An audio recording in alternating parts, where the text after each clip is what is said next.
નમસ્કાર મિત્રો, ચોમાસાની ચાલુ સિઝનમાં સૌરાષ્ટ્ર અને દક્ષિણ ગુજરાતમાં મુશળધાર વરસાદ વરસ્યો છે, જેના કારણે અનેક વિસ્તારોમાં જળબંબાકારની સ્થિતિ સર્જાઈ છે.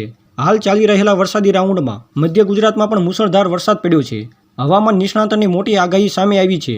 તેમણે આગામી સમયમાં ગુજરાતમાં તોફાની વરસાદની આગાહી કરી છે.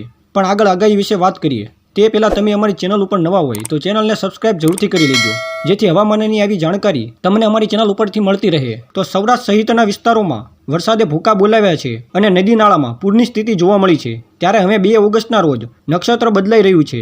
આવામાં હવામાન નિષ્ણાતે ફરી તોફાની વરસાદની આગાહી કરી છે. તેમણે જણાવ્યું છે કે મોટાભાગના જિલ્લામાં કુલ 80 થી 90 ઇંચ વરસાદ થવાની શક્યતા છે. રાજ્યના તમામ ડેમ ઓવરફ્લો થવાની સંભાવના છે અને નવરાત્રિમાં એક વાવાઝોડું પણ આવવાની આગાહી તેમણે કરી છે. તેમણે સૌરાષ્ટ્રના વિસ્તારોમાં ભારે વરસાદની આગાહી કરી છે. 2 ઓગસ્ટથી નક્ષત્ર બદલાતા સ્થિતિમાં ફેરફાર થશે.